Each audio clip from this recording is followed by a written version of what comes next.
Eu quero saudar com a paz do Senhor nossos irmãos e irmãs, amigos e amigas do portal Escola Dominical.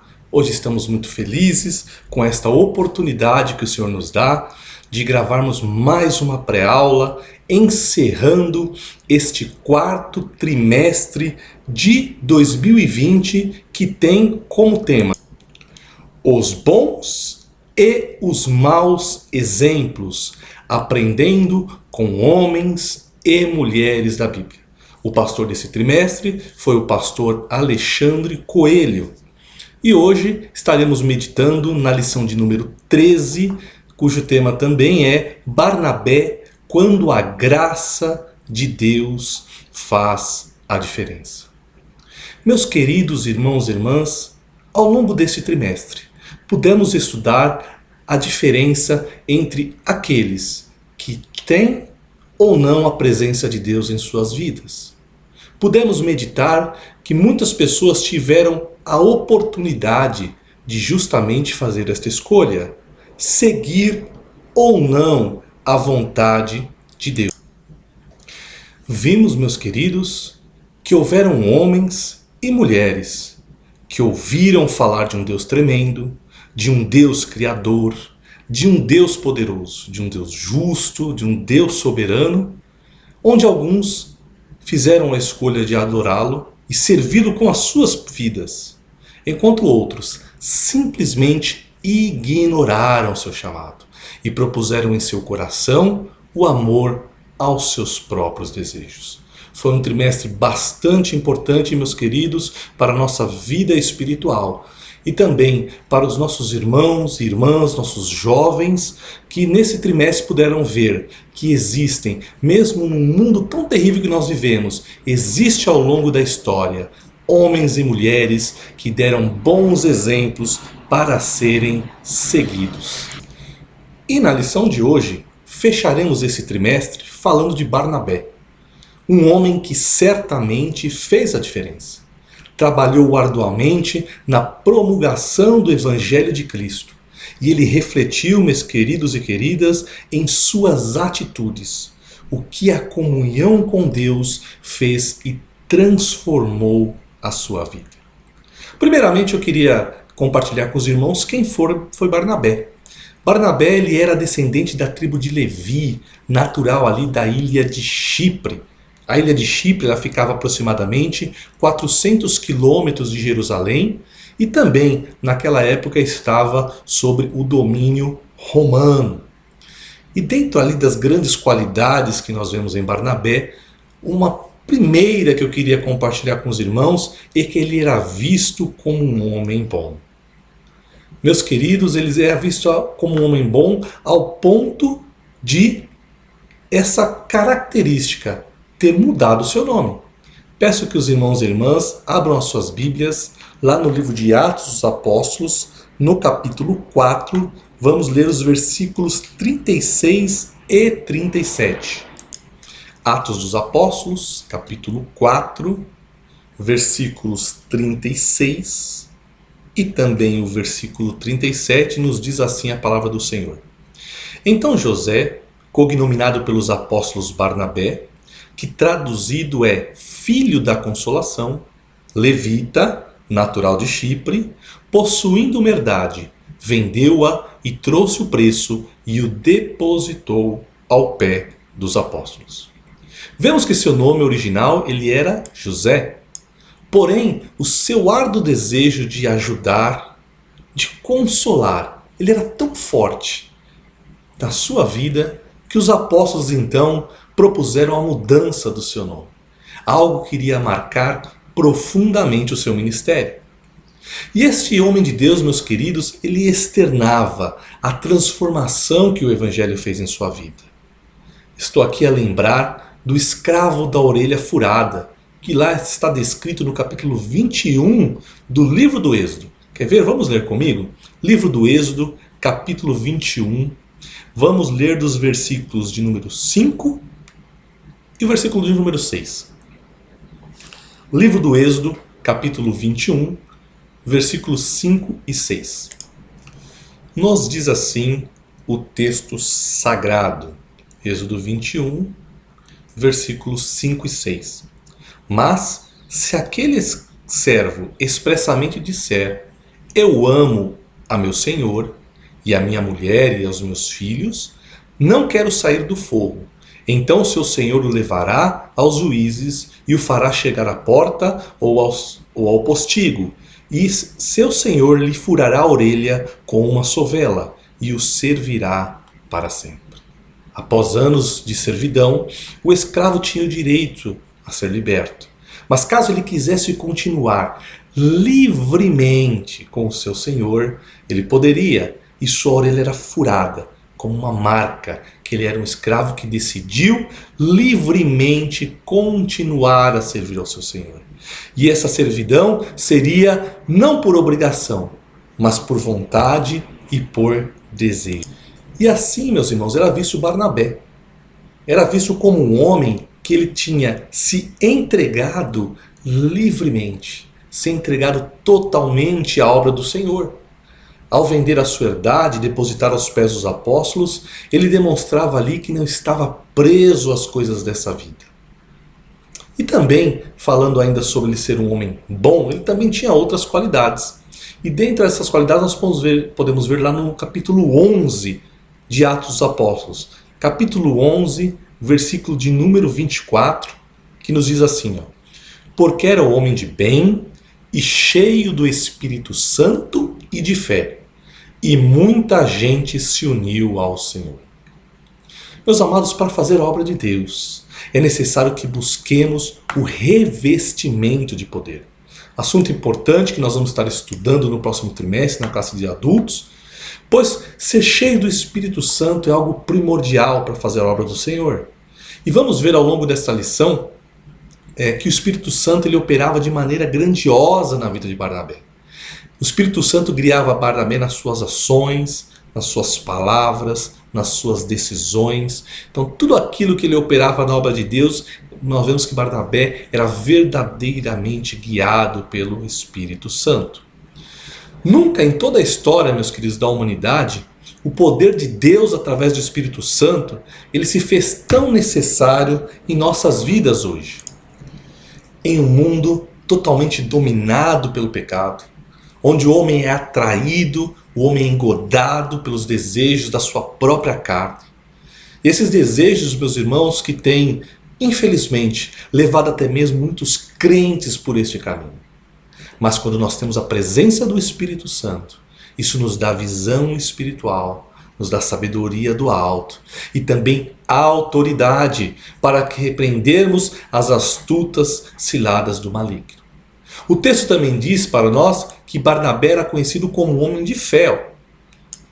Então nós podemos destacar que a fé era tamanha de Barnabé que ele cria no poder transformador do Evangelho. Ao longo da aula nós vamos ver que essa fé de Barnabé, esta fé no poder transformador do Evangelho, foi atuante na relação dele com Paulo e com o seu primo João Marcos. E foi com Paulo e Barnabé que pela primeira vez os homens de Deus foram chamados de cristãos. Nome que nós carregamos até os nossos dias. Olha, está lá também no capítulo 26 de Atos dos Apóstolos, capítulo 11, perdão, no versículo 26 agora. Diz assim, ó, e sucedeu que, todo ano, se reuniram naquela igreja e ensinaram muita gente. E em Antioquia foram os discípulos pela primeira vez chamados de cristãos. Meus irmãos, nós também queremos destacar nesta nossa pré-aula que Barnabé, como homem que era, como ser humano que era, ele também estava suscetível ao erro. E nós vamos ver isso lá no início da conversão dos gentios ao cristianismo, onde houve um grande levante dos cristãos judaizantes. A gente sabe que os judaizantes são aqueles que queriam que, mesmo convertidos ao cristianismo, aquelas pessoas, aqueles novos irmãos, eles seguissem, a lei, principalmente aí o ponto da circuncisão. Então, eles eram contra o aceite no convívio, no seio da igreja, daqueles gentios caso eles não se circuncidassem. Está lá na carta aos Gálatas. Vamos ver? No capítulo 2, vamos ler os versículos de 11 a 13. Carta aos Gálatas, capítulo 2, versículos de 11 a 13 nos diz assim, ó. E chegando Pedro a Antioquia, lhe resisti na cara, porque era repreensível. Porque antes que alguns tivessem chegado da parte de Tiago, comia com os gentios. Mas depois chegaram, e se foi tirado e se apartou deles, temendo os que eram da circuncisão. E outros judeus também dissimulavam com ele, de maneira que até Barnabé se deixou levar por sua dissimulação. Então Paulo aqui contesta um comportamento de Pedro, que antes de houver esse levante aí dos judaizantes contra os gentios convertidos, ele sentava e comia com os gentios, mas agora estava mudando o seu comportamento. E Barnabé também estava sendo influenciado por essa postura. Isso nos mostra, meus irmãos, que nós também devemos vigiar. Não sermos levados por aqueles que querem tirar a simplicidade, meus queridos, que há no Evangelho. Temos que tomar cuidado para não se transformarmos como os judaizantes nos dias de hoje. Não sermos influenciados por aqueles que querem acrescentar algo que não tem na palavra. Assim como naquele tempo, hoje nós temos aqueles também que querem colocar uma carga extra, uma carga que Jesus não deixou em sua palavra, para principalmente os novos convertidos. Isso tem afastado muitos novos convertidos das nossas igrejas. Por isso que nós devemos vigiar. Mas nós vemos que Barnabé, ele logo cai em si na sua atitude, né? Ele vê que tudo aquilo não fazia sentido, então ele volta ao seu alvo principal, que era pregar o evangelho principalmente aos gentios. Agora, continuando, nós vamos ver que Barnabé ele tinha visão espiritual. Este exemplo de homem de Deus, um homem cheio do Espírito Santo, ele não deixava ninguém para trás. Não é à toa que ele fora chamado de cristão, pois o seu amor a Deus era uma de suas marcas. Nós vamos falar agora de pelo menos duas situações onde Barnabé ele tem um olhar espiritual sobre a pessoa humana. Ele não simplesmente olhava o exterior, ou até mesmo atitudes externas que as pessoas tinham, mas ele tinha uma visão de Deus. E aonde que ele aplica essa visão de Deus? Ele aplica principalmente em duas situações envolvendo Saulo, depois há de se chamar Paulo, e o seu primo João Marcos. Saulo, quando ele teve um encontro com Deus, nós vemos na palavra que o Senhor fez uma grande transformação na vida de Saulo. Uma transformação foi tamanha, meus queridos, que confundiu até os cristãos da igreja primitiva. Eles desconfiaram muito. Como é que pode esse homem que ele era um perseguidor, ele era um matador de judeus, de cristãos, né, judeus cristãos, e ele agora é convertido? Então eles estavam também confusos, né? E após a sua conversão, Barnabé ele tinha estado com Saulo lá em Damasco. E Deus usou muito Saulo ali, que ele falou muito ousadamente ali, junto aos judeus, a respeito do Evangelho de Cristo. E esses mesmos judeus tentaram matá-lo. Então ele foi obrigado a fugir e regressou para Jerusalém. E em Jerusalém ele buscou quem? Buscou a igreja, buscou os crentes, os cristãos, né, que ali estavam. Só que num primeiro momento eles não creram na sua conversão. Está lá no livro de Atos dos Apóstolos, capítulo 9. Vamos ler os versículos 26 e 27, que nos diz assim, ó. E quando Saulo chegou a Jerusalém, procurava juntar-se aos discípulos, mas todos o temiam, não crendo que fossem discípulos. Então, olha só, Barnabé, tomando-o consigo, trouxe aos apóstolos e lhes contou como no caminho ele vira ao Senhor, e esse lhe falara, e como em Damasco falara ousadamente no nome de Jesus. Meus amados, como nós precisamos de Barnabés em nossos dias. Homens e mulheres de Deus que tenham visão espiritual, que não defendam interesses financeiros, que não defendam interesses políticos, mas que defendam o reino de Deus, que busquem com amor guiar, com amor estar próximo daqueles irmãos e irmãs que verdadeiramente se converteram à palavra do Senhor.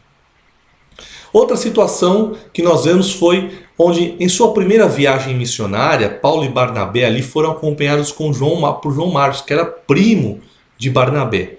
E em determinado momento, João Marcos ele abandona os dois na missão.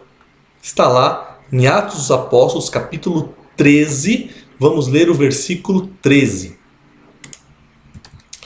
Atos 13, 13 diz assim: E partindo de Pafos, Paulo e os que estavam com ele chegaram a Perge da Panfilha, mas João, apartando-se deles, voltou para Jerusalém.